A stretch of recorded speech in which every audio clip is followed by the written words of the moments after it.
Welcome.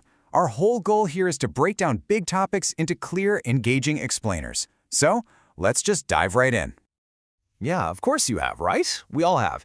And today, we're going to explore that remarkable cognitive toolkit our brain pulls out to tackle something completely new. You know, those problems where you have no script, no instructions, you're just on your own. Okay, so to really get a handle on how we deal with the new, we first have to take a step back and look at how our brain makes sense of, well, anything. And it really all comes down to this idea of building mental models of the world around us. And this leads to a really key insight. Understanding isn't some static thing. It's not a destination you arrive at. It's this active, constant process. Your brain is always building and refining its own internal map of reality. It's kind of like a GPS that's constantly recalibrating your route as it gets new traffic updates. And, this whole journey of understanding, it kind of unfolds in stages. First, you've got that intuitive gut feeling level, right? It's based on stuff you already know. Then you move up to just mere comprehension. Basically, you're just grasping the facts as they're presented. But then, things get interesting. At the compositional level, you start connecting those facts, weaving them into a bigger picture. And the final stage, that's expert understanding, where it all just clicks, and this deep, complex knowledge becomes almost second nature again. So that's how we build understanding for things we're kind of familiar with. But what happens when there's no past experience to draw on, no map to guide us at all? Well, that's when our brain has to pull out a very special toolkit. And that special toolkit? That is what we call fluid intelligence. You can think of it as your brain's raw, on-the-spot problem-solving power. It's that core ability to see relationships, reason through things, and solve problems that are totally new to you. This is your mind at its most nimble, its most flexible. Okay, so here's a really simple way to picture the difference. Using your stored knowledge, that's like following a recipe to bake a cake. You just follow the steps. But fluid intelligence, that's like being on one of those cooking shows where they hand you a box of mystery ingredients. There is no recipe. You have to figure it all out right there on the spot.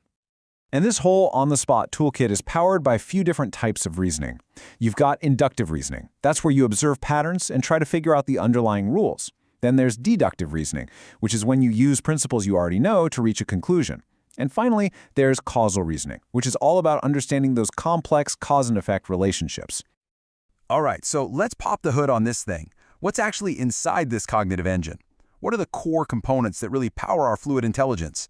Let's take a closer look. Okay, first up, we have working memory and processing speed. I love the analogy of a temporary sticky note for your brain or maybe a mental workbench. It's basically the space where you hold and juggle all the different pieces of a new problem. And it makes sense, right? The bigger your workbench and the faster you can work, the more complex a problem you can handle at one time. Next, and this one is huge, is pattern recognition.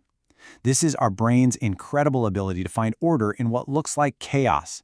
When you're faced with something totally new, your mind is instantly searching for analogies. It's trying to find anything that connects this new puzzle to something, anything you've seen before.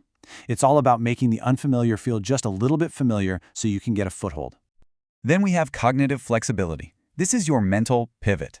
It's the absolute opposite of getting stuck in a rut. You know that feeling when you keep trying the same thing over and over even though it's not working? Well, cognitive flexibility is the skill that lets you just drop it, step back, and try a completely new angle. It's the sworn enemy of rigid, by-the-book thinking. And last but not least, we've got metacognition. This is a big word, but it's a simple idea. It's thinking about your thinking. Think of it like the project manager in your head. It's the part of you that's overseeing the whole problem-solving process, constantly asking questions like, okay, is this actually working? Or are we even on the right track? Or, what should we try next? And this all fits really nicely into something called dual process theory. The idea is that our brain has two ways of thinking. There's system one, which is super fast, automatic, your gut reaction. It spits out an answer right away. But then your metacognition, that manager steps in. It acts like a quality check, and it decides, is that quick gut answer good enough, or do we need to slow down and bring in the big guns, which is the slow, deliberate, and much more effortful system two, to really dig in and analyze the problem. All right, so we've been deep in the weeds looking at all the individual parts of the engine. Now let's zoom back out and see how all these components, working memory, pattern recognition, flexibility, and metacognition, actually come together to make us, well, masters of the unfamiliar. Because when this whole cognitive engine is firing on all cylinders, it produces a really powerful set of strategies. It's not some kind of magic trick. It's a systematic but still really flexible way of approaching pretty much any new challenge you can imagine. So what does this actually look like in practice? Well, it means you take a big, scary problem and you deconstruct it. You break it down into smaller, manageable pieces. Then you start hunting for patterns, trying to connect it to something you already know. After that, it's all about rapidly testing your ideas, little experiments. And the whole time, you have to stay flexible, ready to pivot if a path leads to a dead end. And of course, that little manager in your head, your metacognition, is constantly monitoring your progress, making sure you stay on track. And let's be clear, this is about so much more than just solving puzzles or brain teasers. Fluid intelligence is literally the engine of learning and adaptation. In our crazy, complex, always changing world, it's what allows us to pick up new skills, to adapt when things get thrown at us, and to innovate. It's how we solve the problems that, don't have an answer key in the back of the book. So, here's the big takeaway. Fluid intelligence isn't some magical trait you either have or you don't. It's a set of cognitive tools and strategies that we can all get our heads around. And now that you understand this on-the-spot toolkit, you're that much better equipped to consciously use it the next time you face the truly unknown.